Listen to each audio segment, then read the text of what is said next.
السلام علیکم ورحمۃ اللہ وبرکاتہ۔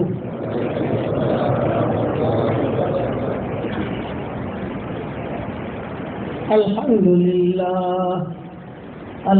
للہ نحمده ونستعینه ونستغفره ونؤمن به ونتوکل علیہ ونعوذ باللہ من شرور انفسنا ومن سیئات اعمالنا ونعوذ باللہ من شرور انفسنا ومن سیئات اعمالنا ونعوذ باللہ من شرور انفسنا ومن سیئات اعمالنا من يهده الله فلا مضل له ومن يضلله فلا هادي له ونشهد أن لا إله إلا الله وحده لا شريك له ونشهد أن سيدنا ومولانا محمدا عبده ورسوله صلى الله عليه وعلى آله وأصحابه وبارك وسلم تسليما كثيرا كثيرا أما بعد فأعوذ بالله من الشيطان الرجيم بسم الله الرحمن الرحيم يا أيها الذين آمنوا توبوا إلى الله توبة نصوحا عسى ربكم أن يكفر عنكم سيئاتكم ويدخلكم جنات تجري من تحتها الأنهار يوم لا يخزي الله النبي والذين آمنوا معه نورهم يسعى بين أيديهم وبأيمانهم يقولون ربنا أتمم لنا نورنا واغفر لنا إنك على كل شيء قدير صدق الله العظيم وقال رسول الله صلى الله عليه وسلم أنا زعيم ببيت في ربد الجنة لمن ترك المراء ولو كان محقا وببيت في وسط الجنة لمن ترك الكذب ولو كان مازحا وببيت في أعلى الجنة لمن حسن خلقه أو كما قال عليه الصلاة والسلام الحديث رواه أبو داود وقال حديث حسن صحيح۔ قابل احترام بھائیو دوست بزرگوں، پہلے میں ایک مختصر سا مضمون بیان کرتا ہوں۔ دعوت اور تبلیغ کے کام میں پیدل سال لگانا یہ آسان ہے، پیدل حج کرنا بھی آسان ہے، کتابیں لکھنا ترجمہ کرنا قرآن کا یہ بھی آسان ہے،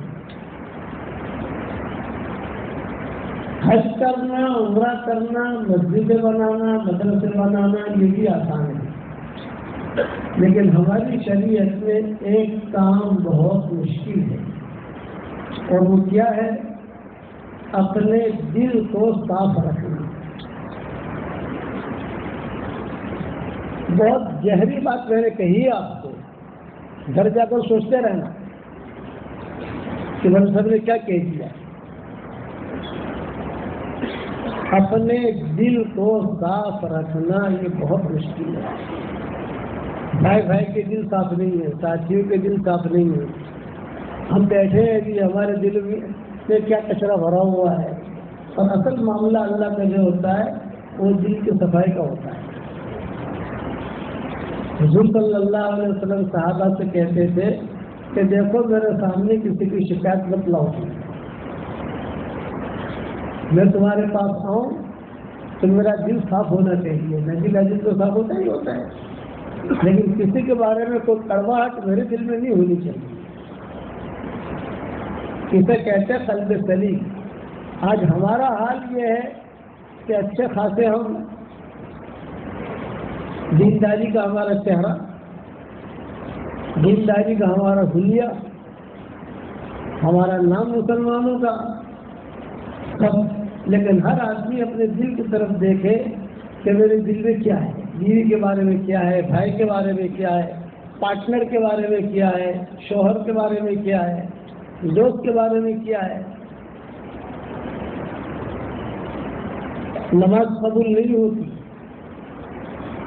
دعا قبول نہیں ہوتی، کسی بھی رشتے سے جا کر آپ پوچھ لیجیے. دل کی دو قسمیں ہیں. ایک دل ہے قلب سلیم. قلب سلیم اسے کہتے ہیں کہ جس کا دل صاف ہو، اس میں کوئی کچرا نہ ہو، کسی کے بارے میں حسد نہیں ہے، کسی کے بارے میں بدگمانی نہیں ہے، کسی کے بارے میں کچھ نہیں، اپنا اللہ اور اپنا معاملہ کام کر رہا ہے دعوت کا، کسی کے بارے میں کوئی بدگمانی نہیں، اپنا دل صاف. اس کو کہتے ہیں قلب سلیم.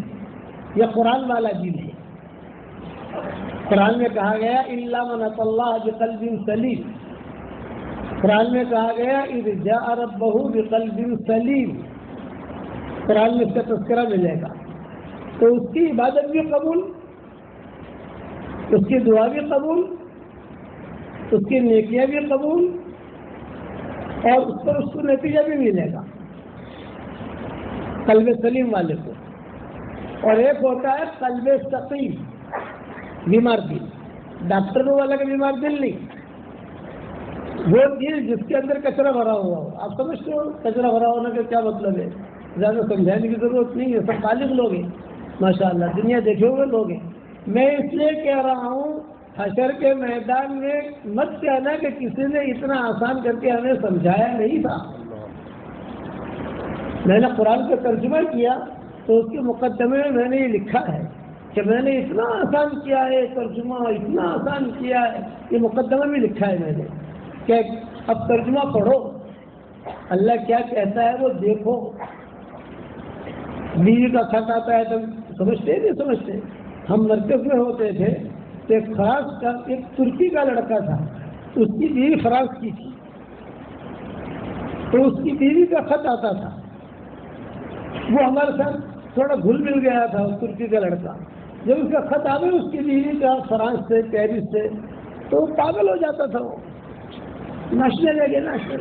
میرے پاس آئے شیخ میری بیگم کا یہ خط آیا ہے، اب اس کا ترجمہ کرا دو. ارے میں کیا ترجمہ کراؤں یار؟ یہ میں نے آپ کے جو پہچان والے بہت ہیں، مولانا ذرا ترجمہ کرا دو. فرانس کے ساتھی ہوتے تھے. میں کسی کو بلاتا تھا، میں نے کہا بھائی اس کی بیوی کا خط ہے، یا کونے میں جا کر جہاں مولانا موسیٰ صاحب کا بستر ہوتا تھا، ہم دو ہوتے تھے مرکز کے کمرے میں، مولانا موسیٰ صاحب اور میں. تو وہاں جا کر میں نے کہا کہ کیا لکھا ہے اس کی بیوی نے، یہ ذرا سمجھا دے اس کو. لیکن جب تک ترجمہ نہیں ہوتا تھا وہ مجنون بنا رہتا تھا. یہاں بھاگے گھر پر آ کر وہ کرے گا مولانا میرا کام کر دو، میری بیوی کا خط آیا ہے. یہ قرآن تو اللہ کا خط ہے،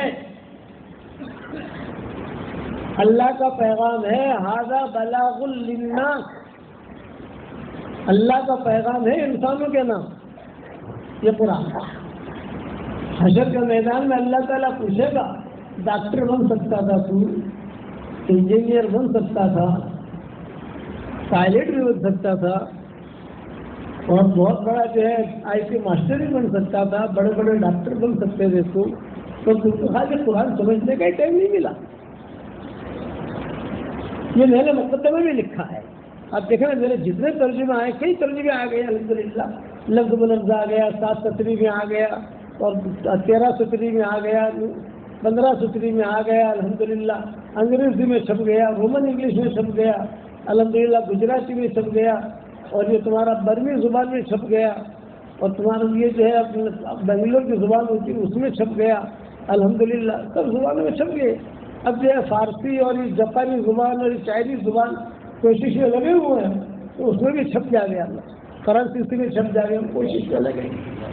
میں نے سب جگہ یہ لکھا ہے کہ اتنا آسان کیا ہے کہ حشر کے میدان میں مت کہنا کہ کسی نے ہمیں اتنا آسان کر کے نہیں دیا تھا. اسی طریقے سے یہ بات جو دل والی ہے، ہر کام ہر نیکی کرنا آسان ہے، دل صاف رکھنا مشکل ہے. اور اللہ میں جو معاملہ ہے دل کی صفائی کے ساتھ. مغرب کی نماز ہم نے پڑھی، دھیان سے سننا، اگر صاف دل کے ساتھ پڑھی، قلب سلیم کے ساتھ پڑھی تو فرشتہ کیا کہ لکھے گا؟ اس کی مغرب کی نماز ہوگی۔ اور اللہ کیا کیا کہا جائے گا؟ اس کی نماز قبول کر دو، دل کے صفائی کے ساتھ پڑھی۔ اللہ کا ایک ہی اصول ہے، انما يتقبل اللہ من المتقین، تقوی والوں کا ہی ہم قبول کرتے ہیں۔ انما يتقبل اللہ من المصلین، نمازی کا قبول کرتے ہیں، علماء کا قبول کرتے ہیں، حاجی کا قبول کرتے ہیں، مفسرین کا قبول کرتے ہیں، یہ نہیں ملے گا۔ انما يتقبل اللہ من المتقین، تقوی والوں کا ہی ہم قبول کرتے ہیں۔ اگر مغرب کی نماز صاف دل کے ساتھ پڑھی قبول، تو اس کے بعد دعا بھی قبول۔ مولانا یوسف صاحب رحمۃ اللہ علیہ فرماتے تھے کہ اپنے گشتوں کو قبول کرو، ایک گشت تمہارا قبول ہو گیا تو صدیوں کے لیے ہدایت کے لیے کافی ہے، یہ حضرت فرماتے ہیں۔ دل کی صفائی، ہماری شریعت میں نیکیاں کمانا بہت آسان ہے، گناہ معاف کرانا بہت آسان ہے، نیکیاں قبول کرانا یہ مشکل ہے۔ نیکیاں کمانا کتنا آسان ہے؟ میاں بیوی ایک دوسرے کی طرف محبت کی نگاہ سے دیکھیں اور دونوں محبت سے مسکرائیں تو اللہ بھی مسکراتے ہیں، طبرانی کی روایت ہے۔ کتنا آسان ہے، اللہ غصے میں نہیں مسکراتے، اللہ خوش ہو کر مسکراتے ہیں۔ میاں بیوی ایک دوسرے سے مسافہ کریں تو دونوں کے ہاتھوں سے گناہ ایسے جھڑتے ہیں جیسے ہم نل کھولے تو پانی کیسے دھڑ دھڑ دھڑ دھڑ تک گرتا ہے، ایسے گناہ جھڑتے ہیں۔ بتاؤ، میاں بیوی ایک دوسرے کی طرف سے دیکھے اور محبت سے خالی مسکرائے۔ گھر جا کر آج عمل کر لینا کہ مولانا نے آج یہ وظیفہ دیا ہے، دونوں میاں بیوی ہنسنا، ہنسی اللہ بھی ہنسیں گے، لیکن محبت سے ہنسنا، یہ نہیں کہ تیری میری جو لڑائی ہے وہ تو ہے ہی لیکن آج باپو نے کہا اس لیے ہنستا ہوں میں، یہ نہیں، محبت سے۔ ایک دعا پڑھو میرے ساتھ، ربنا اغفر لی ولوالدی وللمؤمنین یوم یقوم الحساب۔ حدیث شریف میں آتا ہے کہ اتنا پڑھ لے تو اس وقت میں دنیا میں جتنے مسلمان مرد اور عورتیں ہوں گی ان سب کے برابر اللہ اس کے اکاؤنٹ میں نیکیاں داخل کرے گا۔ کتنا آسان ہے نیکیاں کمانا، ہے کہ نہیں آسان؟ بہت آسان۔ اور گناہ معاف کرانا وہ بھی آسان۔ روایتوں میں آتا ہے کہ آدمی جو ہے وضو کرے تو گناہ معاف، آسمان کی طرف دیکھ کر صرف اتنا کہے اے اللہ میں تیرا گنہگار بندہ ہوں تو مجھے معاف کر دے، تیرے علاوہ کوئی معاف کرنے والا نہیں ہے، اے اللہ میں تیرا گنہگار بندہ ہوں تو مجھے معاف کر دے، تیرے علاوہ کوئی معاف کرنے والا نہیں ہے، اے اللہ تو مجھے معاف کر دے، میں تیرا گنہگار بندہ ہوں، تیرے علاوہ کوئی مجھے معاف کرنے والا نہیں ہے۔ تو روایتوں میں آتا ہے کہ ہنس کر اللہ جواب دیتے ہیں کہ جا میں نے تجھے معاف کر دیا۔ حضرت علی کا قصہ ہے، حضور صلی اللہ علیہ وسلم کا قصہ ہے، یہ سب میں نے میری کتاب بکھرے موتی میں لکھ دیا ہے۔ تو گناہ معاف کرانا اور نیکیاں کمانا یہ ہماری شریعت کے بہت آسان ہے۔ ماں باپ کی طرف محبت کی نگاہ سے دیکھو، مقبول ہے کا ثواب، کتنا آسان ہے۔ دعا قبول کرانا بھی بہت آسان ہے۔ بندے کو بتائے حضور صلی اللہ علیہ وسلم نے، ان میں سلیم آئی تھی حضور صلی اللہ علیہ وسلم کے پاس اور کہا حضرت بوڑھی ہو گئی ہوں، کچھ مجھے ایسی چیز بتا دیجیے کہ جو میں مختصر شارٹ پڑھا کروں اور اللہ سے مناجات کیا کروں، میری حاجتیں پوری ہو۔ تو حضور نے کیا فرمایا؟ 10 مرتبہ سبحان اللہ پڑھ، 10 مرتبہ الحمدللہ پڑھ، 10 مرتبہ اللہ اکبر پڑھ۔ اس کے بعد تو اللہ سے جو مانگے گی اللہ تعالیٰ کہیں گے میں نے دیا، میں نے دیا، میں نے دیا، میں نے دیا۔ کتنا آسان ہے، لیکن دل صاف رکھنا بڑا گہرا کام ہے، اس کے بغیر اللہ کے یہاں مقبولیت نہیں ملے گی۔ عشاء کی نماز ہم پڑھیں گے لیکن کچرے کے ساتھ پڑھیں گے تو فرشتہ کیا لکھے گا؟ دھیان سے سننا، فرشتہ یہ لکھے گا کہ اس نے عشاء کی نماز پڑھ لی، فرض اتر گیا۔ اور اللہ کیا کہیں گے؟ ٹھیک ہے، اس نے عشاء کی نماز پڑھ لی، فرض اتر گیا، اس کا جو ذمہ داری تھی وہ اتر گئی، اور نیکیاں بھی دے دو اس کو، یہ ہو گیا۔ لیکن اللہ کہیں گے ہم قبول نہیں کریں گے۔ گھر جا کے اسے سوچنا کہ مولوی صاحب نے کیا کہا۔ اسی لیے قرآن میں بار بار آتا ہے یزکیہم یزکیہم یزکیہم، تزکیہ تزکیہ، دلوں کو صاف کرو، دلوں کو صاف کرو۔ قرآن میں کہا گیا ہے یعلم اللہ فی قلوبکم خیرا یؤتکم خیرا، تمہارے دل میں دیکھیں گے، تمہارے دل میں خیر ہوگی تو تمہیں خیر دے دیں گے۔ میری بات سمجھ میں آ رہی نہیں آ رہی؟ اب کیسے دل صاف کرنا؟ سب سے پہلے دعائیں مانگنا، اللہم انی اسألک قلبا سلیما، دعا تو مانگ سکتے ہیں کہ نہیں؟ اس میں کوئی پیسہ نہیں لگتا۔ اور دوسرا کہ کسی کے بارے میں کوئی کچرا ہو تو دل جھاڑتے رہنا، حضور صلی اللہ جھٹکتے رہنا۔ حضور صلی اللہ علیہ وسلم تشریف فرما تھے اور آپ نے فرمایا کہ ایک آدمی یہاں سے آئے گا وہ جنتی ہے۔ صحابہ نے کہا اچھا، دیکھتے رہے۔ ایک صحابی آئے وضو کر کے، جوتے ہاتھ میں، ان کا پانی جو ہے وہ بھی ٹپک رہا۔ صحابہ نے دیکھ لیا اچھا یہ آدمی ہے، آپ نے فرمایا جنتی ہے۔ دوسرے دن مجلس لگی ہوئی، آپ نے فرمایا ایک آدمی یہاں سے آئے گا وہ جنتی ہے۔ صحابہ نے کہا اچھا، پھر صحابہ نے دیکھا تو کل والے ہی تھے، 2 مرتبہ کہا۔ پھر تیسرا دن آیا تو آپ نے فرمایا ابھی ایک آدمی آئے گا جنتی ہے۔ صحابہ نے دیکھا وہی آدمی تھے، وہی صحابی تھے۔ 3 مرتبہ حضور سے ایک صحابی کے بارے میں کہا۔ یہ صحابی ابن وقاص رضی اللہ تعالیٰ عنہ تھے۔ اب عبداللہ ابن عمرو ابن عاص یہ نوجوان تھے، انہوں نے کہا کہ یار 3 مرتبہ اللہ کے نبی نے کسی کے بارے میں کہا ہے جنتی ہے جنتی ہے، اللہ کے نبی نے 1 مرتبہ کہہ دیتے بھی کافی ہے، اور بڑے مجمع میں کہہ رہے ہیں، تنہائی میں کہیں تو بھی کافی ہے۔ تو یہ عبداللہ ابن عمرو ابن عاص نے کہا میں دیکھوں کیا عمل ہے ان کا، روزانہ کتنا پارہ پڑھتے ہیں، سمجھ گئے نا، کتنا قرآن پڑھتے ہیں، کتنی تہجد پڑھتے ہیں، کتنی نفلیں پڑھتے ہیں۔ یہ مہمان بن کے چلے گئے، اور جب مہمان بن کے گئے تو انہوں نے کہا کہ میں آپ کے یہاں مہمان رہنا چاہتا ہوں۔ مہمان 3 دن کا ہوتا ہے، 3 دن تک یہ ٹھہرے تھے لیکن کوئی خاص عمل نہیں دیکھا۔ تہجد میں اٹھتے تھے، 2-4 رکعتیں پڑھ لی، قرآن 1-2 پارے پڑھ لیے، سب کچھ آگے نارمل زندگی جو تھی وہ۔ تو انہوں نے پوچھا چچا 3 مرتبہ حضور صلی اللہ علیہ وسلم نے آپ کے بارے میں کہا کہ آپ جنتی ہے جنتی ہے جنتی ہے، تو آپ کا عمل کیا ہے، کیا کرتے ہیں آپ؟ تو انہوں نے فرمایا نہیں بتاؤں گا بھائی، نہیں بتاؤں گا، میرا اللہ کا راز ہے، میرا اور میرے اللہ کا راز ہے۔ اب یہ عبداللہ ابن عمرو ابن عاص جو تھے یہ بہت سمجھدار صحابیوں میں شمار ہوتا ہے ان کا، یہ پیچھے پڑ گئے، بتانا پڑے گا، میں جاؤں گا ہی نہیں یہاں سے، مجھے بتاؤ۔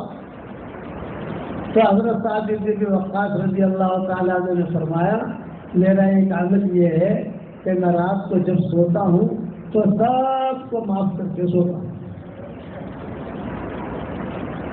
دل میں کچھ رکھتا ہی نہیں کسی کے بارے میں۔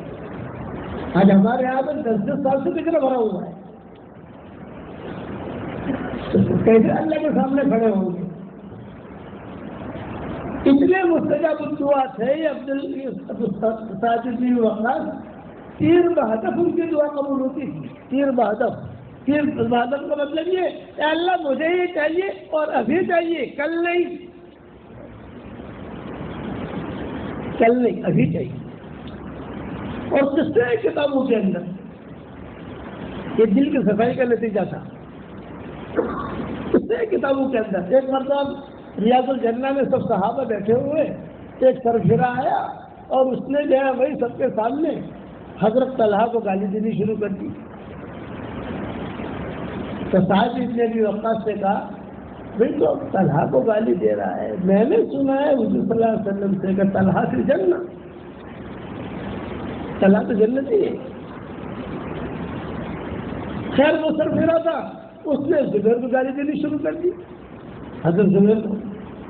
تو سعد بن ابی وقاص نے کہا کہ اس کو خاموش رہے، اب اگر تیرے کسی کے بارے میں تو گالی دی میں تیرے لیے بد دعا کروں گا. تو اس نے حضرت علی کو گالی دینی شروع کر دی اور ایک جملہ کہا اب نبی نہیں ہے، سعد بن ابی وقاص کو اب نبی نہیں.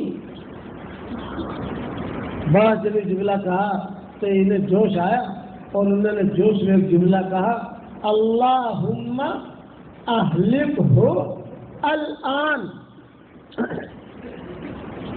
اے اللہ اسے ابھی ہلاک کر دے. جب یہ جملہ کہا تو صحابہ جو ہے وہ سب بکھر گئے، سب کو پتا تھا کہ ان کی دعا قبول ہوتی ہے. تو یہاں چلا گیا تو وہاں چلا گیا تو وہاں چلا گیا تو وہاں چلا گیا، اور وہ جو تھا سرفرا وہ وہی بیٹھا رہا تکبر کے اندر.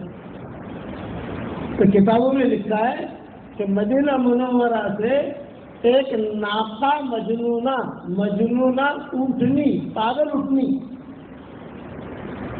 یہ بھاگی بھاگی اونٹنی جب پاگل ہو جائے نا، اس لیے حدیث کی دعاؤں میں آتا ہے اللہم انی اعوذ بک من البعیر السقوم من السیل والبعیر السقوم. یہ حدیث کی دعا ہے، اے اللہ سیلاب کے پانی کے ہلاکت سے ہماری حفاظت فرما، اور جو اونٹنی پاگل ہو گئی ہو اس کی ہلاکت سے ہماری حفاظت فرما. وہ پاگل ہو جاتی ہے، جب اونٹنی پاگل ہو جائے تو دائیں بائیں ڈالے دیکھتے نہیں ہے، کچھ پتہ نہیں کون سامنے آ رہا ہے، کون مر رہا ہے، کون جی رہا ہے، کون کر رہا ہے. ہمارے مردوں میں دیکھتے ہیں کہ کبھی کبھی کسی جگہ پروگرام میں گئے تو کوئی اس کی بھاگتی رہتی ہے تو ہم کہتے ہیں کہ ہاتھ بھائی رستہ ہوئی، یہ اس سے پاگل ہو رہی ہے اور یہ بڑے خطرناک ہوتی ہے جس پر چڑھ جائے. تو حضور نے یہ دعا مانگی کہ اللہم انی اعوذ بک من السیل والبعیر السقوم، اے اللہ سیلاب کے پانی کے عذاب سے تو ہماری حفاظت کر، اور جو اٹھنی پاگل ہو گئی ہو اس کے عذاب سے بھی تو ہماری حفاظت کر. سیلاب کا پانی جو ہوتا ہے وہ اندھا ہوتا ہے، پانی اندھا ہوتا ہے. پانی جب جائے گا تو نہیں دیکھا کہ حضرت کا مکان ہے، شیخ کا مکان ہے، وزیر صاحب کا مکان ہے، کہاں ہے. وہ چلے گا لوگوں گھروں میں جائے گا، سب جگہ چلا جائے گا. اسی لیے سیلاب کے پانی سے پناہ مانگی گئی. حضور صلی اللہ علیہ وسلم نے جملے کہے اللہم انی اعوذ بک من السیل والبعیر السقوم. تو انہوں نے بد دعا کی کہ اللہم اہلک الان، اے اللہ ابھی ہلاک کر. تو روایت میں آتا ہے مدینہ منورہ سے ایک ناقہ مجنونہ پاگل اٹھنی بھاگی آئی ہے. لوگ دیکھتے رہے مدینہ والے، ارے پاگل ہو گئی ہے. اچھا جب پاگل اٹھنی ہوتی ہے تو اسے بالکل اس کو سامنے نہیں آتا، اسے بندوق سے مارتے ہیں تاکہ مر جائے. پکڑے یہ کرے باندھے نہیں، اسے بندوق سے مار دو وہی مر جائے. اس زمانے میں بندوق تو تھی، تلوار کی بن جائے اس کے پاس. وہ بھاگی پھر باب السلام پر ہے. باب السلام جو ہے یہ پرانا دروازہ ہے مسجد نبوی کا، پرانا دروازہ. حضور صلی اللہ علیہ وسلم کی جو دادی تھی اب یہ نہیں رہتی تھی، جن کا نام سلمہ تھا. ہشام یا دادی نہیں بلکہ پڑتا تھی. ہشام جو تھے ہشام نہیں ہاشم، یہ ہاشم بڑے لوگوں میں تھے حضور صلی اللہ علیہ وسلم کے خاندان میں، بڑے لوگوں میں تھے. یہ ہمیشہ مکہ مکرمہ سے مدینہ منورہ آتے تھے اور مدینہ منورہ آ کر ٹھہر کر پھر یہ شام کی طرف تجارت کے لیے چلے جاتے تھے. یہ ہاشم یہ ٹھہرے ہوئے تھے کسی جگہ، تو بازار لگتا تھا اس دور کے اندر. اس وقت مسجد نبوی تھی بھی، بازار لگتا تھا تو یہ لوگ بازار میں کوئی چیزیں خریدنے جاتے تھے. یہ ہاشم بھی گئے خریدنے کے لیے. یہ سلمہ پر نظر پڑی تو انہوں نے پوچھا چہات بنت ہی فارغہ، یہ لڑکی فارغ ہے یعنی کسی کے ماتحت تو نہیں ہے؟ لوگوں نے کہا کہ نہیں فارغہ، اس کے ماں باپ کون ہیں؟ کہ اس کے ماں باپ یہ ہیں۔ گئے یہ ہاشم، جا کر رشتہ ڈالا، مانگا ڈالا، شادی ہو گئی۔ 15 دن قیام کیا مدینہ میں ہاشم نے، اور عبد المطلب یہ حمل میں ٹھہرے، ان کے دادا یہ حمل میں ٹھہرے۔ ہاشم چلے گئے شام، اور انہوں نے کہہ کے گئے کہ میں شام جا رہا ہوں، اور شام جا کر جو کاروبار وغیرہ کر کے جب واپس لوٹوں گا تو یہی پر آ کر میں میری بیوی کو مکہ مکرمہ نہیں جاؤں گا۔ یہ کہہ گئے مدینہ والوں سے، ٹھیک ہے، مدینہ والوں کے اقدامات تھے، چلے گئے۔ اب جو ہے 1 مہینہ ہو گیا، ہاشم نہیں آئے، 2 مہینہ ہو گیا، ہاشم نہیں آئے، 3 مہینہ ہو گیا، ہاشم نہیں آئے۔ عبد المطلب پیدا ہو گئے۔ جب عبد المطلب پیدا ہوئے تو ان کے سر میں ایک سفید بال تھا، ایک بال۔ جب پیدا ہوئے تو سارے مدینے والوں نے کہا جا شیبہ، جا شیبہ، جا شیبہ۔ شیبہ آ گیا، شیبہ کا مطلب بوڑھا۔ جا شیبہ، جا شیبہ، شیبہ آ گیا، شیبہ آ گیا۔ سارا مدینہ دیکھنے کے لیے آتا تھا۔ مکہ والے دیکھتے تھے کہ ہمارا بیٹا ہاشم کہاں گیا، وہ ڈھونڈتے تھے۔ پتا چلا کہ وہاں سانپ نے کاٹا، بیت المقدس وغیرہ گئے ہوئے تھے، وہاں ان کا انتقال ہو گیا ہاشم کا۔ یہ عبد المطلب یہاں پیدا ہو گئے۔ پھر مکہ والے آئے، مکہ والے لے کر جو ہے گئے عبد المطلب کو۔ پھر عبد المطلب نے شادیاں کی، اس سے عبداللہ پیدا ہوئے۔ پھر جو ہے سارا سلسلہ ہی چلا حضور صلی اللہ علیہ وسلم کا۔ تو یہ سلمہ کا جو مکان تھا باب السلام پر تھا۔ باب السلام اور باب البقی یہ برابر انہوں نے باقی رکھا ہے، اسے نہیں چھڑیں گے، قیامت تک نہیں چھڑیں گے۔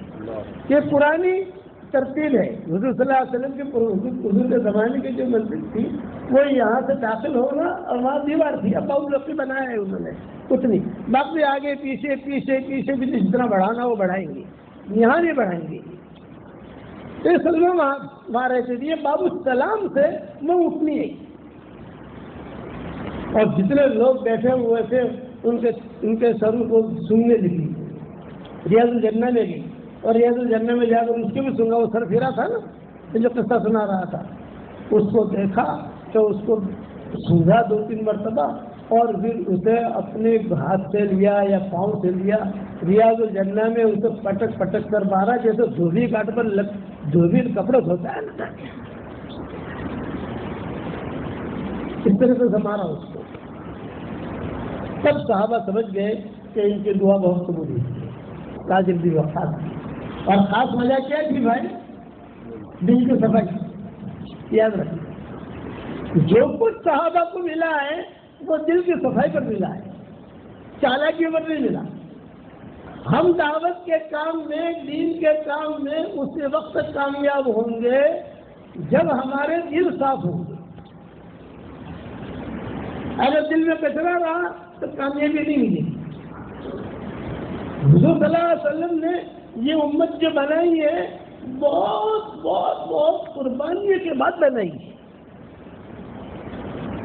بہت قربانیوں کے بعد۔ آپ نے تو قصے بھی سنے بھی نہیں ہے اور آپ نے پڑھے بھی نہیں ہوں گے تو حضور صلی اللہ علیہ وسلم نے وہ ہم سے کتنی محبت کی، یہ ہم سے کتنی محبت۔ روایتوں میں آتا ہے کہ حضور صلی اللہ علیہ وسلم کی جب طبیعت خراب ہونے لگی اور پل پر ماشا پل پر تولا رہنے لگا معاملہ حضور صلی اللہ علیہ وسلم کا، تو حضور صلی اللہ علیہ وسلم نے حضرت ابو بکر کو بلایا، حضرت عمر کو بلایا، یہ آخری ایام تھے آپ کے، اور آپ نے بلا کر کہا بھائی میری طبیعت ٹھیک نہیں ہے۔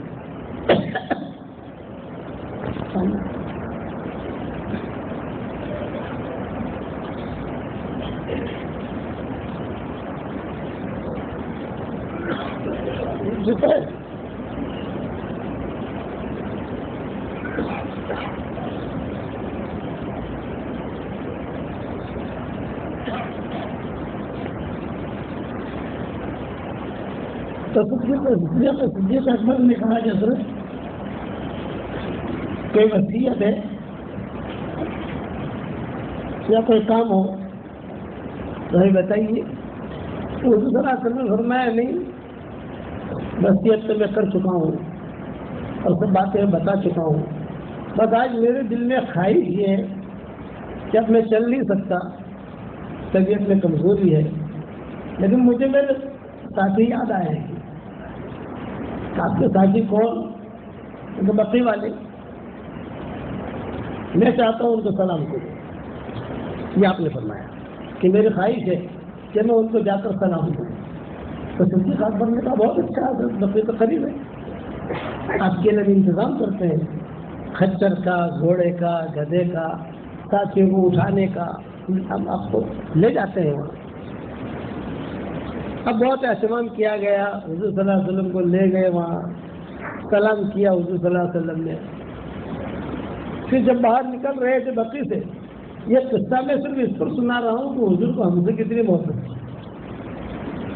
اور ہمیں ہمارے نبی سے کتنی محبت ہے۔ جو اپنے نبی سے محبت کرے گا وہ اپنے نبی کی سنتوں کو زندہ کرے گا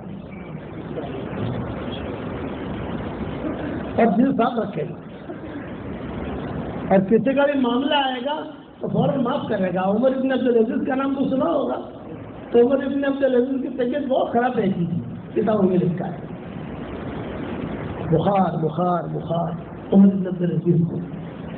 تو شاہی حکیم آئے، شاہی حکیم، اور شاہی حکیم نے دیکھا تو شاہی حکیموں نے کہا کہ حضرت آپ ایک ہفتے کے مہمان ہیں، ایک ہفتہ آپ کے بدن میں جب یعنی پورا انتڑیاں کٹ گئی ہے، گردے فیل ہو گئے ہیں اور بچنے کی کوئی امید نہیں ہے۔ تو عمر بن عبدالعزیز نے کہا کہ کیا بیماری لگی مجھے؟ تو بیماری کوئی نہیں لگی آپ کو کسی نے زہر دیا ہے۔ یہ عمر بن عبدالعزیز نے کہا۔ دل کی صفائی کسے کہتے ہیں؟ مضمون بہت لمبے ہیں، لیکن مجھے 1 گھنٹے میں جو پورا کرنا ہے نا، 755 برسان ہے، ہمارے یہاں تو وقت کا یاد رکھتے ہیں نا۔ تو عمر بن عبدالعزیز نے کیا کہا ہے؟ مجھے زہر کس نے دیا؟ وہ حکیموں نے کہا کہ ہم نہیں جانتے، زہر آپ نے کھا لیا ہے، آپ کے پیٹ میں زہر گیا ہے اور وہ زہر نے سارا معاملہ گڑبڑ کر دیا ہے۔ تو عمر بن عبدالعزیز نے اپنے غلام کو بلایا جو ہر وقت ساتھ رہتا تھا، اور تنہا کمرے میں کوئی نہیں ہے، صرف عمر بن عبدالعزیز ہے اور وہ غلام ہے۔ بیٹا کیوں ہاتھ لگاتا ہے؟ پیچھے بیٹھ، شاباش۔ تو روایتوں میں یہ ہے کہ عمر بن عبدالعزیز نے اسے کہا کہ بھائی میرے بارے میں حکیموں نے یہ کہا ہے کہ میرے پیٹ میں زہر کیا ہے، تو تو نے مجھے زہر کھلایا ہے؟ تو اس نے کہا نہیں۔ تو عمر بن عبدالعزیز نے کہا کہ دیکھ بھائی، اگر تو نے مجھے زہر کھلایا اور کھانا وہی پکاتا تھا، کھانا وہی کھلاتا تھا، اگر تو نے مجھے زہر دیا ہو تو مجھے بتا دے تاکہ میں اپنی آخرت کی تیاری کروں۔ 1 ہفتہ انہوں نے کہا ہے کہ میں زندہ رہوں گا، 1 ہفتہ نہیں 10 دن 15 دن، اتنی بڑی حکومت ہے تو سمجھنا تو پڑے گا، کبھی وصیت کروں، کچھ کام نمٹاؤں جلدی جلدی۔ وہ نہ کہتا رہا، عمر بن عبدالعزیز نے کہا بھی اس سے بول دے، ابھی کمرے میں ہوں سو ہے، تو اس نے اعتراض کیا کہ میں نے آپ کو زہر کھلایا ہے۔ تو عمر بن عبدالعزیز نے پوچھا کتنے پیسے ملے اس کو؟ تو اس نے کہا 2000 دینار۔ 2000 دینار کا مطلب ہے 2000 سکے سونے کے، دینار سونے کا ہوتا ہے اور درہم بھی چاندی کا ہوتا ہے۔ تو کیا سنا ہے کہ 2000 سکے ملے مجھے سونے کے۔ عمر بن عبدالعزیز نے کہا تجھے کس نے دیے؟ فلانے دیے، فلانے دیے، فلانے دیے، فلانے، جو بھی مخالفین تھے ہاتھ دین انہوں نے۔ اب عمر بن عبدالعزیز کی دل کی صفائی دیکھو، اس نے اقرار کر لیا، کمرے میں دونوں ہیں اور کوئی نہیں ہے، اور یہ بادشاہ ہے، اقتدار ہے ان کے پاس، عمر بن عبدالعزیز کے پاس، اور اسلام اور بہت پھیلا ہے ان کے زمانے کے اندر۔ تو عمر بن عبدالعزیز کیا کہتے ہیں کہ دیکھ بھائی تو بالکل ٹینشن مت لینا، میں نے تجھ کو اللہ کے لیے معاف کر دیا۔ ایک بات، دوسری بات کہ تو جو ہے جلدی سے یہاں سے چلا جا۔ شام تو بہت بڑا ملک ہے شام، وہاں جو ہے چھوٹے چھوٹے گاؤں ہوتے ہیں، یہ سب ہوتے ہیں وہاں پر، جیسے ہمارے ہندوستان میں ہوتے ہیں، مہاراشٹر میں چھوٹے چھوٹے گاؤں، تو کسی چھوٹے چھوٹے گاؤں کا رہنے والا تھا وہ، تو بس جلدی سے چلا جائے یہاں، اس لیے کہ تو یہاں رہے گا اور یہ میٹر سامنے آئے گی تو لوگ جو ہے تجھے بخشیں گے نہیں، رستے میں چلتے چلتے بھی لوگ تجھے مار دیں گے، تو چلا جائے۔ وہ اس نے کہا ٹھیک ہے۔ جب وہ جانے لگا تو اس کو بولا اے بھائی یہاں آنا، بھائی اس کا نام میں بھول رہا ہوں، اس غلام کا کیا نام تھا، کہ بھائی تو یہاں آنا یہاں آنا، اور دیکھ اس مہینے کی تنخواہ بھی لیتا جا، تجھے گھر پر کوئی تکلیف نہیں، تو جائے گا تیرے بھی بچے، یہ اس نے کم وقت میں یہ معاملہ کیا عمر بن عبدالعزیز کے ساتھ، اور عمر بن عبدالعزیز معاف کر رہے اور سب کچھ اس کو تنخواہ بھی دے رہے، اور تو میری حیاتی میں یہاں سے نکل جا، تیرا کپڑا اوڑا جو چاہیے تو لے جا، اور آج اس مہینے کی تنخواہ بھی تو لیتا جا۔ حالانکہ کتابوں میں لکھا ہے ابھی مہینہ پورا ہونے میں 25 دن باقی تھے،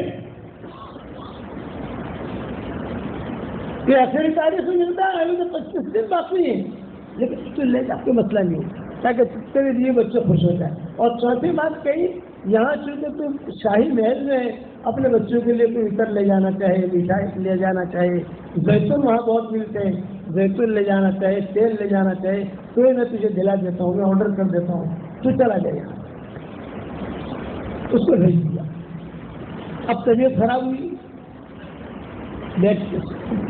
یعنی آنکھیں بند رہتی تھی عمر بن عبدالعزیز کی، بیٹے آئے عمر بن عبدالعزیز کے، بڑے لوگ تھے سب، ان کی بیوی فاطمہ یہ بھی آئی، یہ سب آئے، تو بیٹوں نے جو زور سے کہا کہ یہ بیماری آئی کہاں سے ابا کو، ان کا خادم کہاں ہے، وہ غلام کہاں ہے، وہ غلام تو پہنچ چکا تھا وہاں، غلام کہاں ہے؟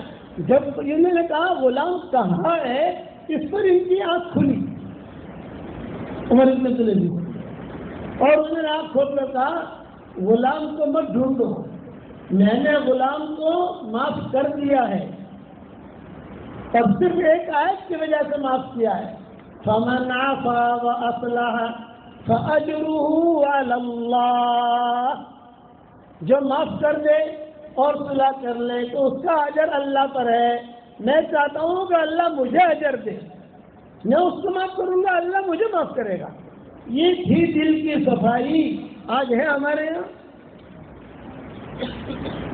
معمولی سا نمک بھی اگر یہ آج سے زیادہ پڑ گیا نا تو سیٹ سب کیا کہتے ہیں، جو یہاں تو مری سے تو اوپر نہیں ملتی،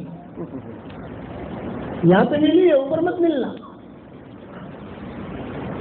معمولی سے گڑبڑ ہو جائے تو آدمی زندگی اور پیچھے پڑا رہتا ہے، اور وہ حضور صلی اللہ علیہ وسلم کے شاگرد تھے عمر بن عبدالعزیز۔ اب تک لوگ ان کی باتوں کے قصے بیان کرتے ہیں۔ احمد بن حنبل جو تھے، احمد بن حنبل، ان کو کوڑے مارے جاتے تھے خلق قرآن کے سلسلے میں، بہت بڑا فتنہ نکلا تھا۔ یہ دل کی صفائی پر سنا رہا ہوں کہ دل سب اس کو کہتے ہیں۔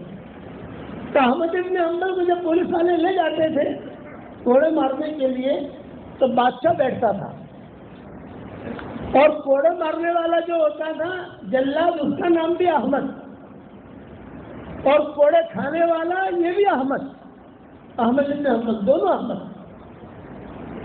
سارا کا سارا بغداد جمع ہوتا تھا،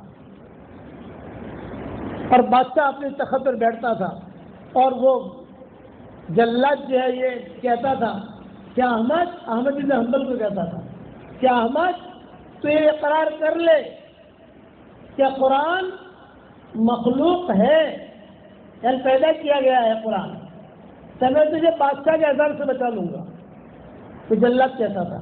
تو احمد بن حنبل جواب دیتے تھے، احمد تو یہ اقرار کر لے کہ قرآن مخلوق نہیں ہے، جیسے اللہ مخلوق نہیں ہے، اللہ ہمیشہ سے ہمیشہ رہے گا، ویسے اللہ کا قرآن بھی ہمیشہ سے ہمیشہ رہے گا، تو یہ اقرار کر لے کہ قرآن مخلوق نہیں ہے تو میں تجھ کو اللہ کے عذاب سے بچا دوں گا. تو احمد ابن حنبل کہتے تھے مجھے جو ہے میں نے اس کا تفصیل قصہ کسی موتی میں لکھا ہے کسی جگہ. تو احمد ابن حنبل کہتے تھے اس کے بعد وہ کوڑا مارتا تھا احمد, اور کوڑا مارتا تھا تو ایسا کوڑا مارتا تھا کہ ہاتھی پر مارا جائے ہاتھی بھی مر جائے. خون خون ہو جاتے تھے احمد ابن حنبل, اور ظہر کا وقت ہو جاتا تھا تو اسی خون میں اسی کپڑوں میں احمد ابن حنبل اپنے شاگردوں سے کہتے تھے میں ظہر کی نماز پڑھا دوں گی. تو یہ کہتا تھا یہ احمد جلاد جو تھا مارنے والا, اور دوسرے جو لوگ بادشاہ کے حامی تھے وہ کہتے تھے ان خونی کپڑوں میں تمہاری ظہر کی نماز کیسے ہوگی؟ تو احمد ابن حنبل جواب دیتے تھے میں حضرت عمر کا روحانی بیٹا ہوں, اسی خونی کپڑوں میں عمر نے فجر کی نماز پڑھی, اسی خونی کپڑوں میں پڑھی تھی حضرت عمر نے. جب ان کی ہو گئی میری بھی ہو جائے گی.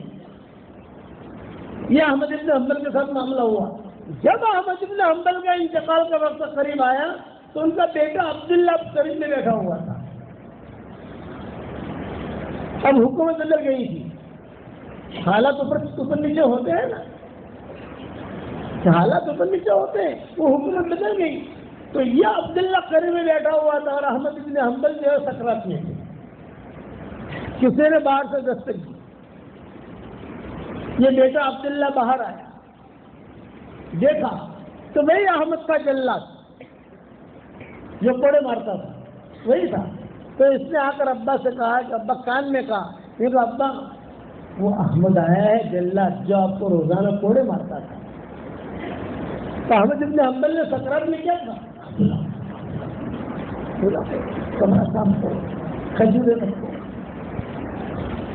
سکرات میں معاملہ ہو رہا ہے. سکرات میں آدمی کو ہمت بھی نہیں ہوتی, زبان بھاری ہو جاتی ہے, بول نہیں سکتا, سمجھ نہیں سکتا. اور احمد ابن حنبل یہ معاملہ کر رہے ہیں. اچھا اب بلایا اس کو, کمرہ صاف کیا, خوشبو لگائی گئی, کھجور رکھی گئی, زمزم رکھا گیا. وہ احمد آیا, اس نے مصافحہ کیا, اور پھر احمد ابن حنبل نے دو باتیں کہی. سب سے پہلے یہ بات کہی لا تجلس, ابھی گیٹ میں خرید ہے کہ کان قریب کروایا اور کہا تو نے مجھے جتنے کوڑے مارے ہیں میں نے تجھے معاف کر دیا.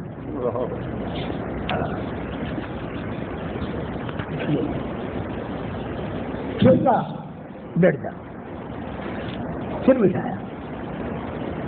میں نے تجھے قریب اس لیے کیا کہ ہو سکتا ہے میری روح نکل جائے, اور میں نے زور سے اس لیے کہا تاکہ میری بیوی بچے سن لیں کہ ابا نے معاف کر دیا ہے. یہ ہمارے پاس ہے, یہ علماء نے لکھا ہے کہ اپنے دلوں کو اگر نرم کرنا ہے احمد ابن حنبل کے قصے سناؤ لوگوں کو,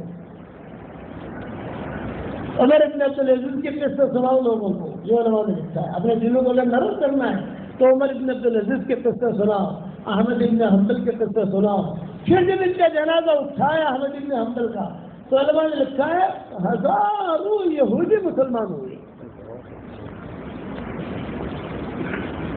حالانکہ اس نے وہ احمد نے کیسا معاملہ کیا, روزانہ کوڑے مارتا تھا, 2 دن میں 3 دن میں, کوئی اینٹی بایوٹک نہیں, کچھ نہیں, بخار میں رہتے تھے لیکن ایک ہی بات پر جمے رہے.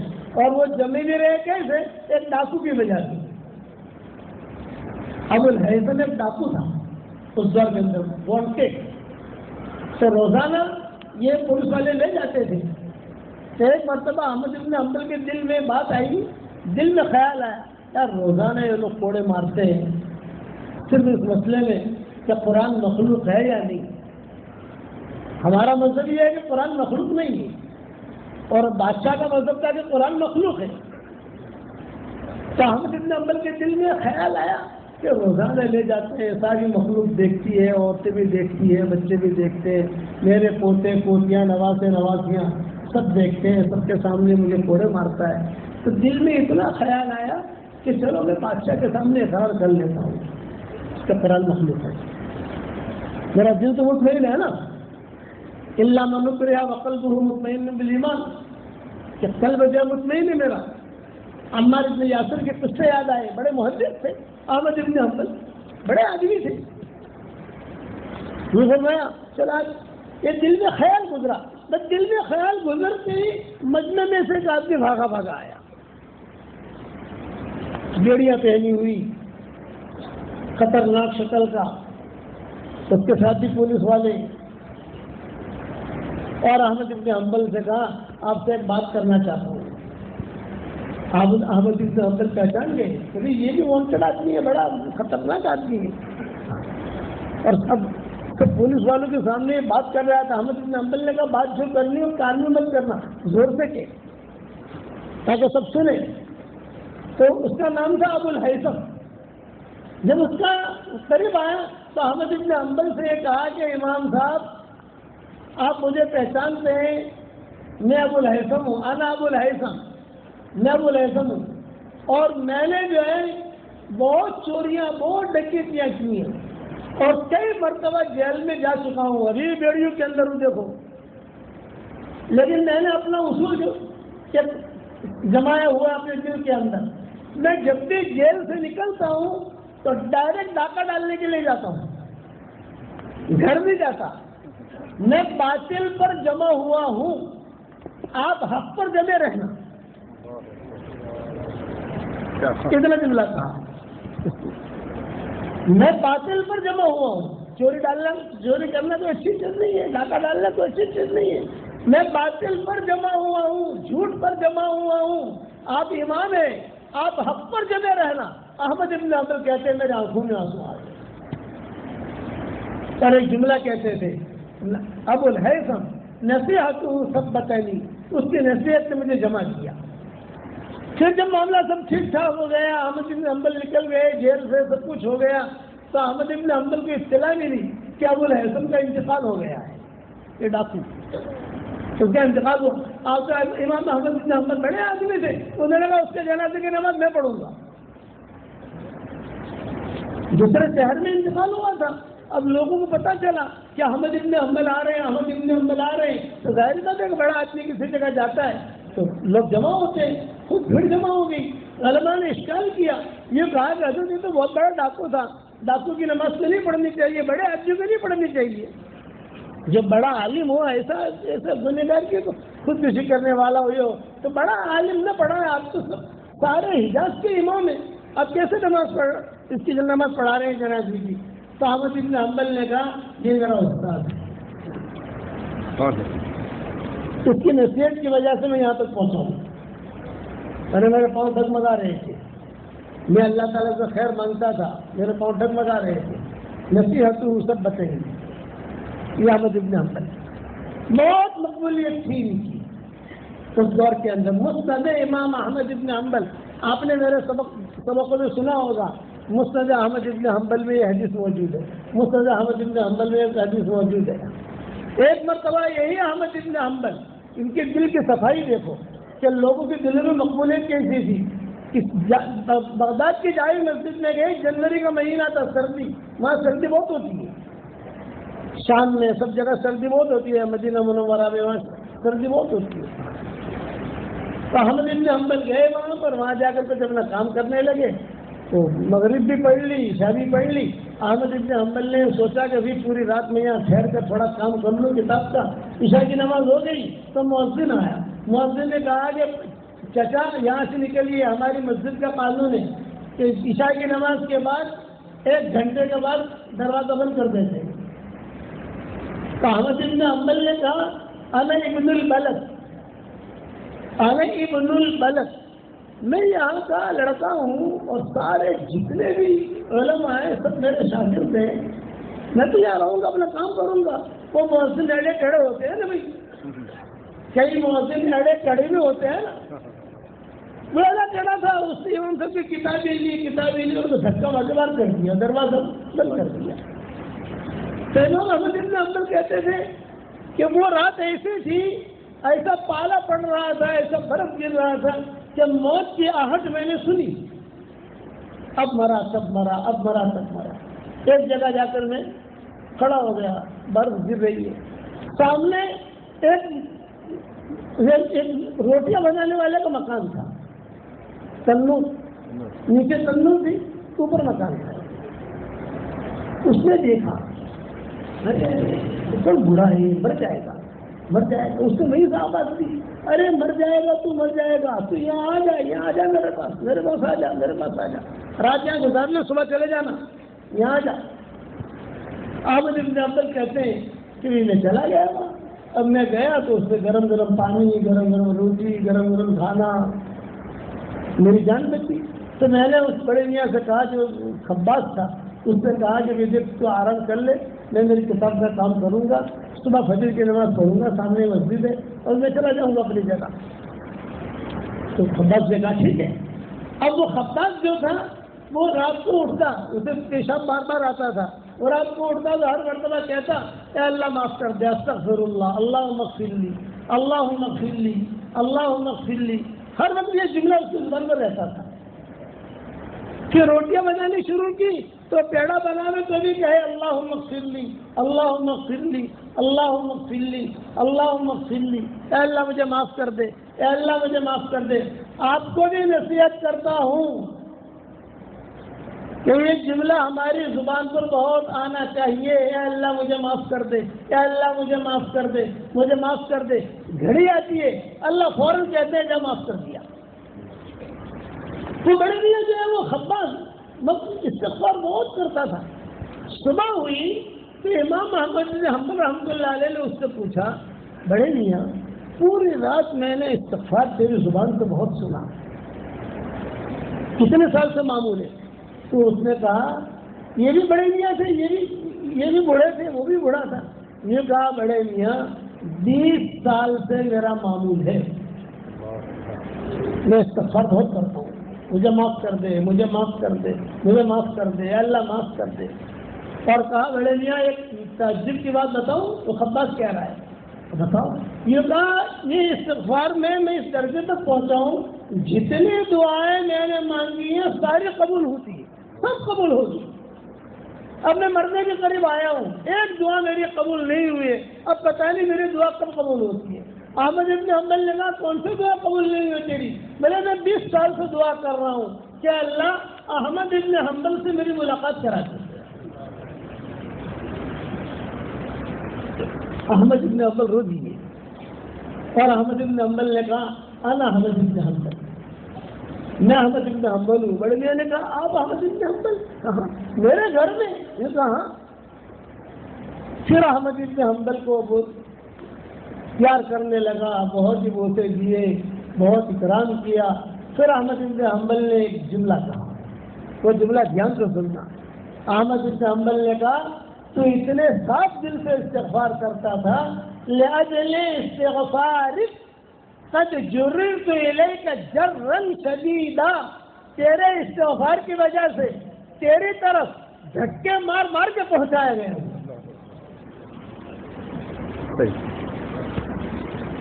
لأجل استغفارک قد جررت الیک جرا شدیدا. تیرے استغفار کی وجہ سے دھکے مار مار کے پہنچایا گیا ہوں تیرے پاس.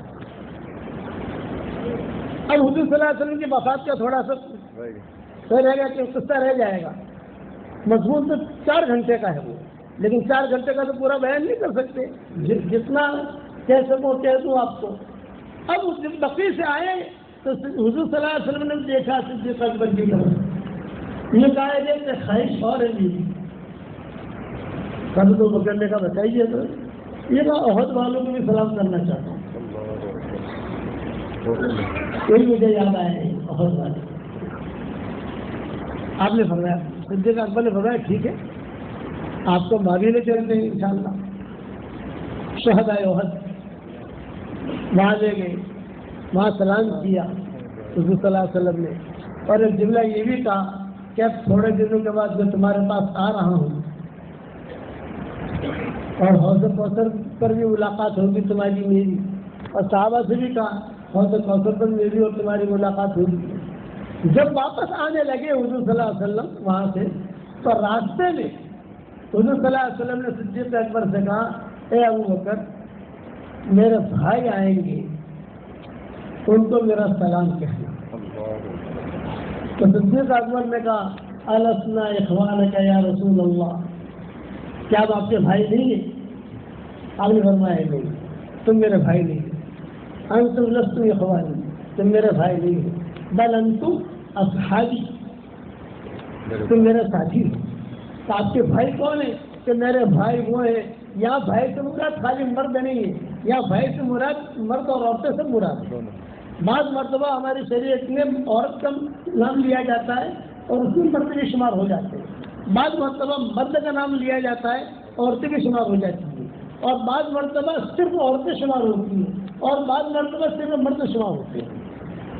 یہ ترتیب ہے، یہ علماء سمجھتے ہیں ان چیزوں کو۔ تو فرمایا کہ میرے بھائی بہن آئیں گے ان کو ذرا سلام کہنا۔ صدیق اکبر نے کہا ہم آپ کے بھائی نہیں ہیں، نہیں تم میرے ساتھی ہو۔ تو آپ کے بھائی کون ہیں؟ کہ میرے بھائی وہ ہیں جو میرے بعد آئیں گے، جنہوں نے مجھے دیکھا نہیں ہے، مجھے سنا نہیں ہے، لیکن میری باتوں پر لبیک کہہ کے کھڑے ہو جاتے ہیں۔ ہم آپ،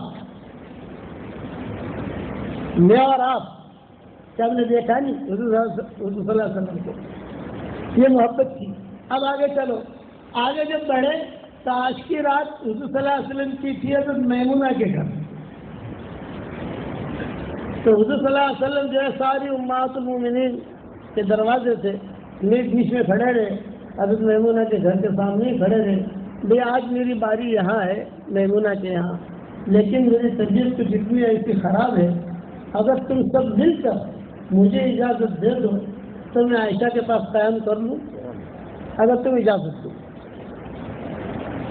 یہ انصاف تھا، یہ پیار تھا۔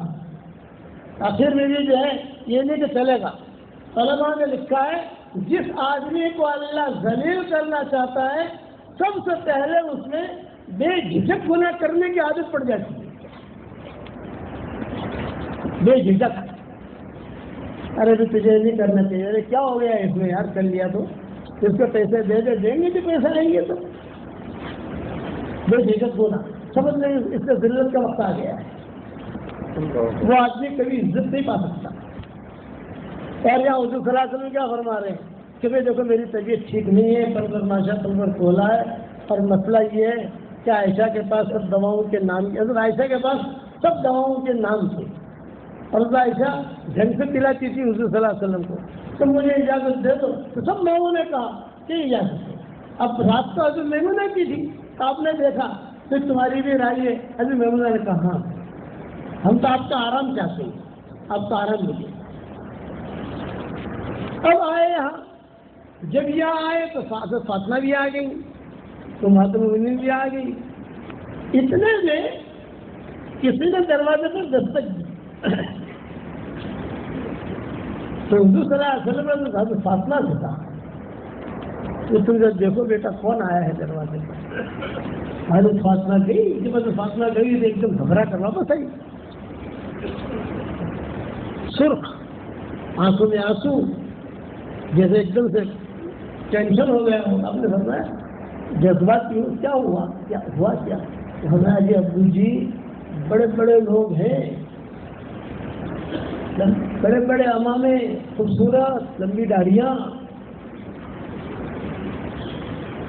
اور مسجد نبی بھری ہوئی ہے۔ حضور صلی اللہ علیہ وسلم کا انتقال پر اکثر فرشتے آ گئے تھے، جبریل، اسرافیل، میکائیل، اسرائیل، اسماعیل یہ فرشتے کا نام ہے، یہ سب آ گئے تھے ایسا سب،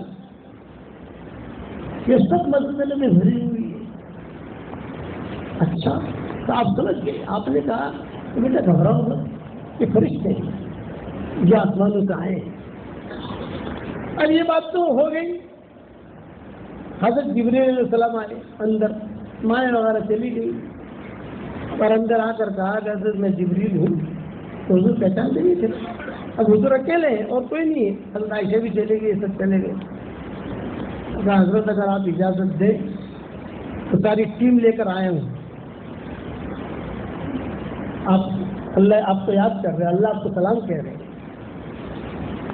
تو آپ نے جملہ کہا الرفیق الاعلیٰ، الرفیق الاعلیٰ، الرفیق الاعلیٰ۔ آپ جبریل نے اجازت مانگی، آپ اجازت دے تو میں اسرائیل کو بلاؤں، ڈیوٹی تو اس کی ہے، لیکن میرے حکم کے بغیر کچھ نہیں کر سکتا ہے، اور اگر آپ کو رہنا ہے یہاں تو وہ معاملہ کریں۔ تو حضور نے جواب کیا دیا؟ یہ کہا کہ جبریل میں تیار ہوں، اللہ جب مجھے سلام کہہ رہا ہے، اللہ مجھے بلا رہا ہے، تو میں بھی جانے کے لیے خوشی، لیکن صرف اتنا میں درخواست کرتا ہوں کہ مجھے اتنی وضاحت ہو جائے کہ میری امت کا میرے دنیا سے جانے کے بعد کیا ہوگا۔ یہ محبت اپنے سکرات میں آج کل بیوی کو یاد کرتا ہے، بچوں کو یاد کرتا ہے، بچیوں کو یاد کرتا ہے، یہ کیا کہہ رہے ہیں؟ میری امت کا میرے دنیا سے جانے کے بعد کیا ہوگا، مجھے وہ ٹینشن ہے، وہ فکر ہے۔ حضرت جبریل نے کہا اللہ تعالیٰ سے پوچھتے ہیں، اللہ سے پوچھتے ہیں۔ اب بات تھوڑی سی آگے بڑھی، فجر کا وقت آیا، فجر کی نماز صدیق اکبر نے پڑھائی، اور صدیق اکبر نے فجر کی نماز پڑھانے کے بعد صدیق اکبر ملنے کے لیے آ گئے، حضرت عمر ملنے کے لیے آ گئے، حضرت علی ملنے کے لیے آ گئے، حضرت فاطمہ ملنے کے لیے آ گئی، ساری امہات المومنین ملنے کے لیے آ گئی۔ حضرت ابوبکر نے آتے ہی کہا تھا کہ حضرت ماشاء اللہ آج تو آپ کا چہرہ بہت بشاش نظر آ رہا ہے، آج آپ کی طبیعت بہت اچھی ہے۔ یہ پیر کا دن تھا تو بہت اچھی طبیعت آپ کی، تو آپ نے جواب دیا ہاں آج مجھے بہت اچھا لگ رہا ہے۔ تو صدیق اکبر نے کہا کہ ایک درخواست ہے میری، وہ یہ کہ بنت خارجہ یہ حضرت ابوبکر کی دوسری بیوی کہ بنت خارجہ کے پاس میں کئی دنوں سے گیا نہیں ہوں، اگر آپ مجھے اجازت دے دیں تو بنت خارجہ کے پاس ہوں۔ اب فرمایا آ جاؤ۔ علی آ گئے، ماشاء اللہ حضرت آج آپ ماشاء اللہ بہت بشاش نظر آ رہے ہیں ماشاء اللہ، اگر اجازت ہو تو مجھے بھی کہیں گھر لوں، کام ہے میں بھی ہوں۔ آپ نے فرمایا ہاں میری طبیعت اچھی ہے۔ حسن حسین کہاں ہے؟ یاد کیا آپ نے، حسن حسین کہاں ہے؟ یہ کھڑے، ہاں جاؤ بچے جاؤ، تم بھی جاؤ۔ حضرت فاطمہ آ گئی، حضرت فاطمہ نے کہا کہ حضرت کئی دنوں سے میں نے کپڑے نہیں دھوئے اور کئی دنوں سے گھر کے کام بھی باقی ہیں، تو میں بھی ہوں۔ آپ نے فرمایا جاؤ۔ امہات المومنین نہیں، سب نے اجازت مانگی، سب چلے گئے، سارے صحابہ چلے گئے۔ حضرت عمر کہتے تھے میں کھڑا رہا، میں نے اجازت نہیں مانگی۔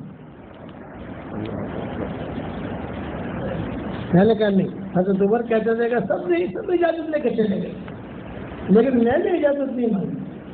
میں نے حضور صلی اللہ علیہ وسلم سے فرمایا کہ حضرت میں کہیں نہیں جا رہا ہوں، میں یہاں مسجد میں ہوں، بالکل قریب بیٹھا ہوں، اور زور سے حضرت عائشہ سے کہا کہ عائشہ دیکھو میں مسجد میں ہی ہوں، خدا نہ خاصہ کوئی طبیعت خراب ہو، کوئی معاملہ ہو تو تم صرف جو ہے ہمیں آواز مت دینا، تم صرف ایسا دروازے پر زور سے ایسا کر دو، اور بقی کی طرف منہ کر کے کھڑی ہو جانا، بقی کی طرف مشرق ہے تو مشرق کی طرف منہ کر کے کھڑی ہو جانا، ہم حضور کو دیکھیں گے کیا حال ہے۔ حضرت عائشہ نے کہا ٹھیک ہے، یہ بات ہو گئی۔ حضرت عمر نہیں گئے، باقی سب چلے گئے۔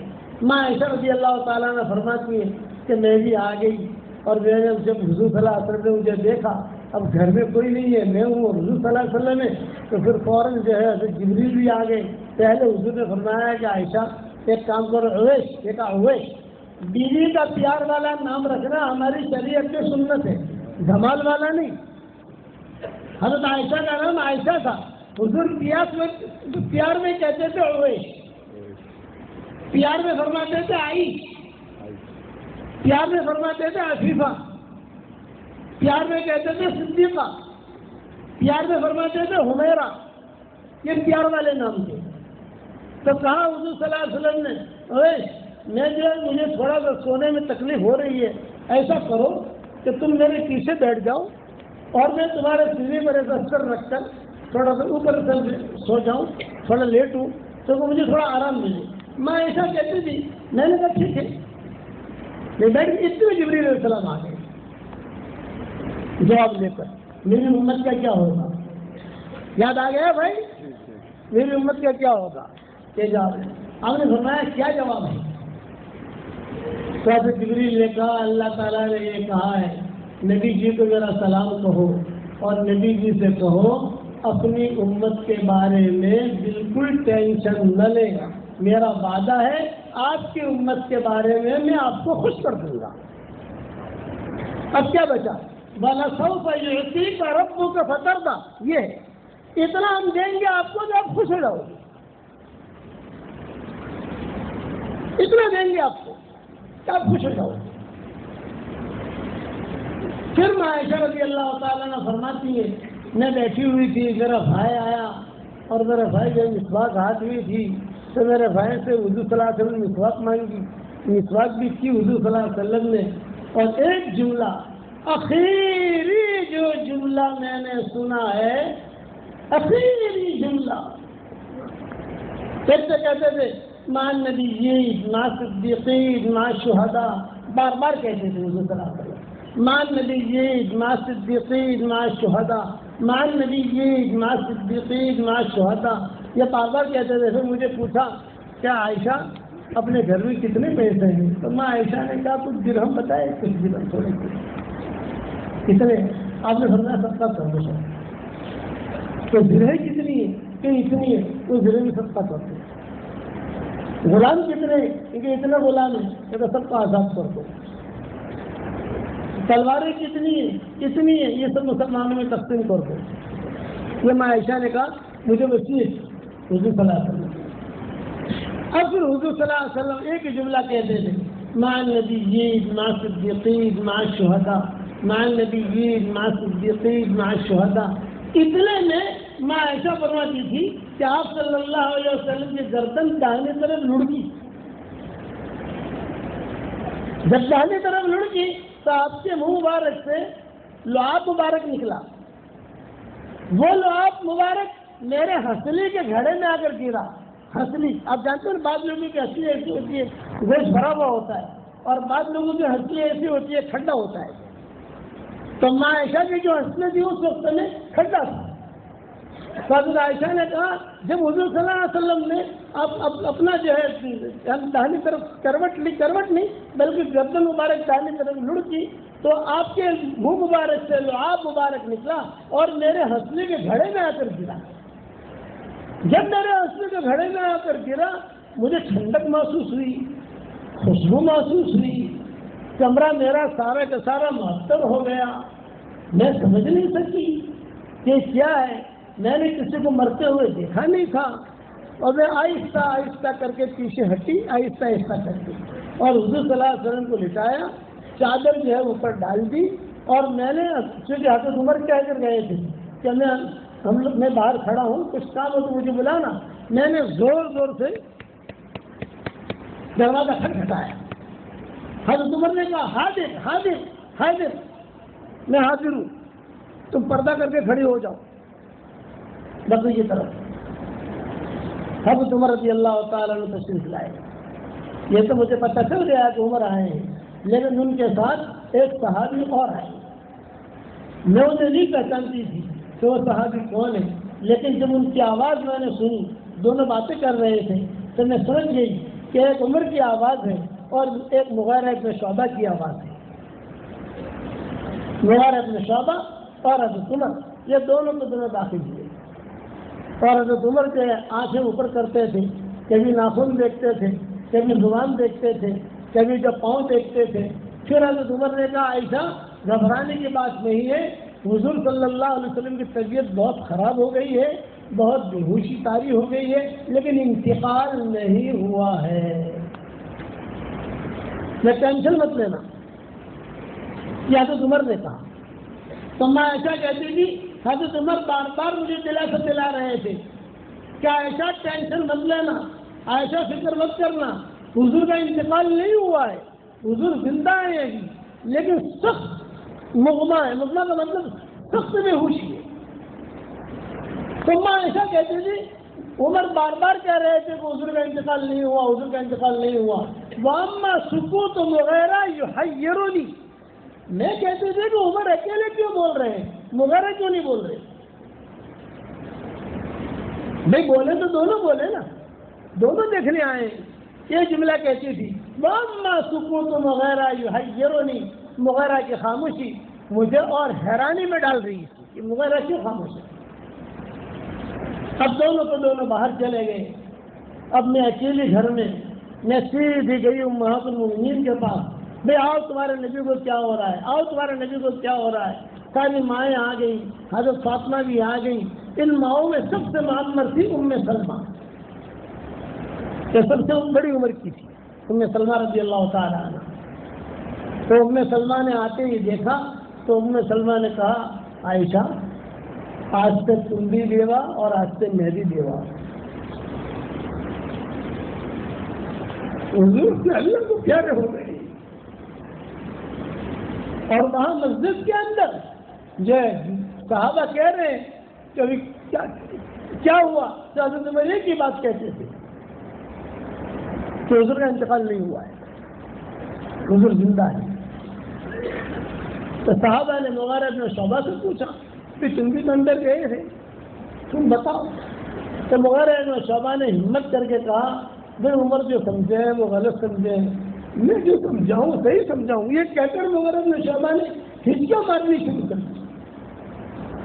عمر جو سمجھے ہیں وہ غلط سمجھے ہیں، میں جو سمجھاؤں وہ صحیح سمجھاؤں. یہ کہہ کر رونا شروع کر دیا. جب رونا شروع کیا تو عمر رضی اللہ تعالیٰ عنہ کو غصہ آیا. یہ فرمایا میں تو روتا کہ وہ حضور تو زندہ ہے، اگر حضور کا انتقال ہوتا تو میں ایسی بات تھوڑی کرتا. تو مغیرہ بن شعبہ نے اعلان کیا عمر جو سمجھے ہیں وہ غلط سمجھے ہیں، میں جو سمجھاؤں وہ صحیح سمجھاؤں. اب ہم حضور سے محروم ہو گئے. تو حضرت عمر نے کہا یہ بات تم کہتے ہو یہ غلط ہے، چونکہ بڑے تھے. حضرت عمر نے کہا کسی صحابی نے کہا کہ جلدی سے حضرت ابوبکر کو بلاؤ، وہاں گئے ہوئے تھے نا بنت خارجہ کے پاس باب العوالی، تو ان کو بلاؤ. چنانچہ صدیق اکبر رضی اللہ تعالیٰ نے بھاگے دوڑے آئے اور بھاگے دوڑے آ کر دیکھا کہ مسجد نبوی بھری ہوئی ہے، لوگ رو رہے ہیں، مائیں عورتیں وہاں ماؤں کے پاس ہیں رو رہی ہیں. اور صدیق اکبر آئے اور جہاں دروازے پر دیکھا حضرت عمر تلوار لے کر کھڑے ہیں. صدیق اکبر نے کہا حضور کیا ہوا؟ مغیرہ بن شعبہ کہہ رہا ہے کہ حضور کا انتقال ہو گیا. میں کہتا ہوں نہیں ہوا. تو صدیق اکبر نے کہا اچھا مجھے جانے دو، میں دیکھ لیتا ہوں. تو سب سے پہلے حضرت ابوبکر داخل ہوئے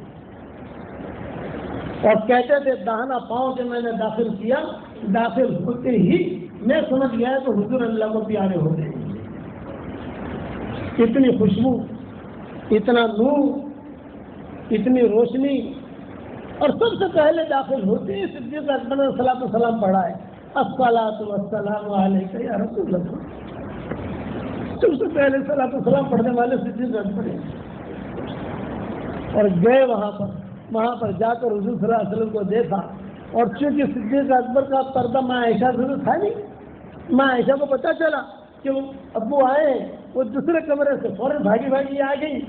ان سے تو پردہ تھا ہی نہیں، دوسری ماؤں سے پردہ تھا. تو دوسری مائیں وہی کھڑی دیکھنے لگی اور عائشہ رضی اللہ تعالیٰ عنہ آ گئی اور آتے ہی صدیق اکبر سے کہنے لگی کہ ابو کیا ہوا ہے؟ صدیق اکبر نے کہا خاموش. حضرت عائشہ کھڑی ہوئی تھی وہاں اور حضور صلی اللہ علیہ وسلم کے پاس ابوبکر کھڑے ہوئے تھے اور آپ نے فوراً جو پیشانی کے اوپر پسینہ تھا اس پسینے کو پہنچا. ہمیشہ یاد رکھنا کسی کا انتقال ہو اور پیشانی پر پسینہ آئے یہ سمجھ لو کہ اللہ نے اس کی مغفرت کر دی. یہ نشانی اچھی ہوتی ہے. فوراً پسینہ صدیق اکبر میں پہنچا اور ہاتھ پکڑے بوسا دیا، سیدھے وہاں تو پاؤں تک گئے اور کچھ پڑھتے رہے. میں ایسا کھڑی دیکھتی رہی.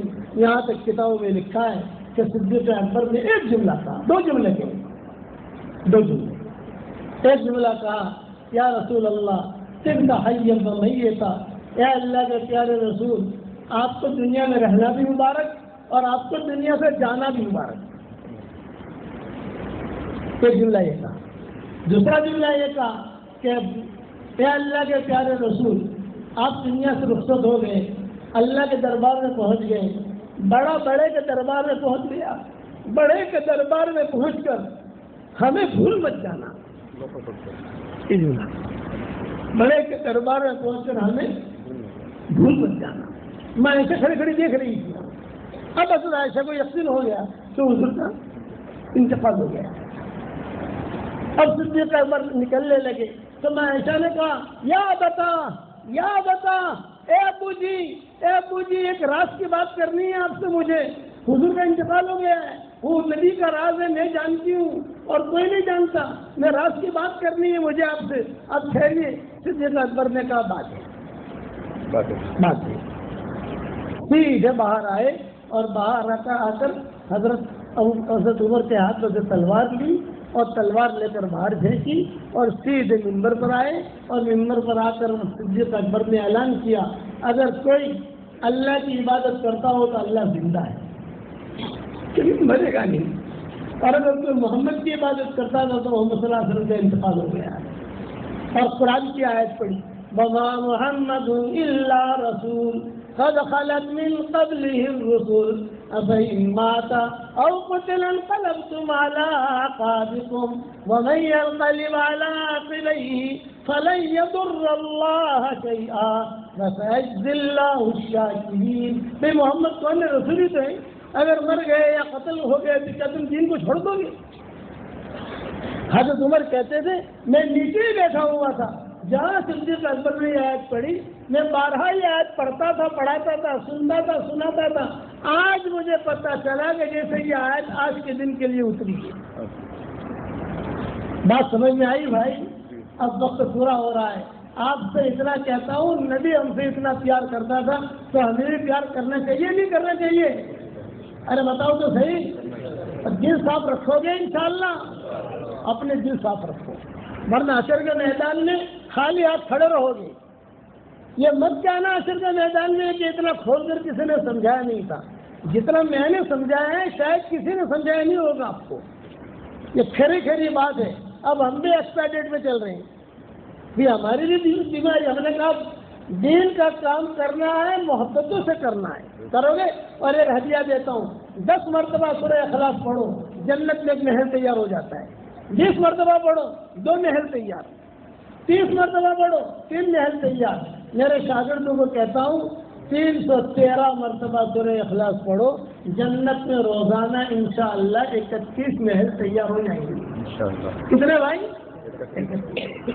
اور 104 مرتبہ قرآن شریف پڑھنے کے برابر اللہ ثواب دے گا. بمبئی میں بہت پراپرٹیاں بنائی, اب جنت میں پراپرٹی بناؤ. آپ نے یہاں نیرل میں بہت پراپرٹیاں بنائی, اللہ بہت برکت دے.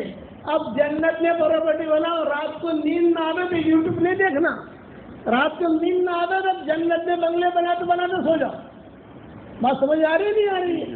اور یاد رکھنا تنہائی کے گناہ آدمی کو ختم کر دیتے ہیں. تنہائی کے گناہوں سے بچو. تنہائی کے گناہ آدمی کو زوال پر لاتے ہیں اور تنہائی کی نیکیاں آدمی کو کمال پہ لے جاتی ہیں. زبان کا میٹھا بول جو لوگوں کے دلوں کو جوڑ دے یہ کروڑوں نسلوں سے بھاری ہے, اور زبان کا کڑوا بول جو لوگوں کے دلوں کو توڑ دے یہ کروڑوں گناہوں سے بھاری. زبان کا بول میٹھا رکھو گے انشاءاللہ.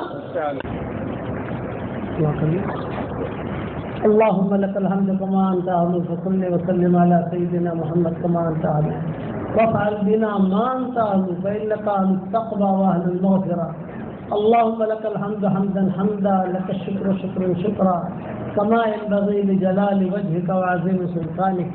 يا رب صل وسلم دائما أبدا على حبيبك خير الخلق كلهم. اے اللہ ہمارے گناہوں کو معاف فرما, ہماری خطاؤں سے درگزر فرما, ہمارے اس مجمع کو قبول فرما, ان کے جمع ہونے کو قبول فرما. اے اللہ پورے نیرول والوں کو قبول فرما, ان کے عورتوں کو قبول فرما, ان کے بچوں کو قبول فرما, ان کے چھوٹے اور بڑوں کو قبول فرما. اچانک کا خیر ہمیں نصیب فرما, اچانک کے شر سے تو ہماری حفاظت فرما. اے اللہ ہم سب کو قلب سلیم عطا فرما, ہم سب کو قلب سلیم عطا فرما. جو کام کرنے سے آپ خوش ہوتے ہو وہ کام کرنے کی ہمیں توفیق عطا فرما.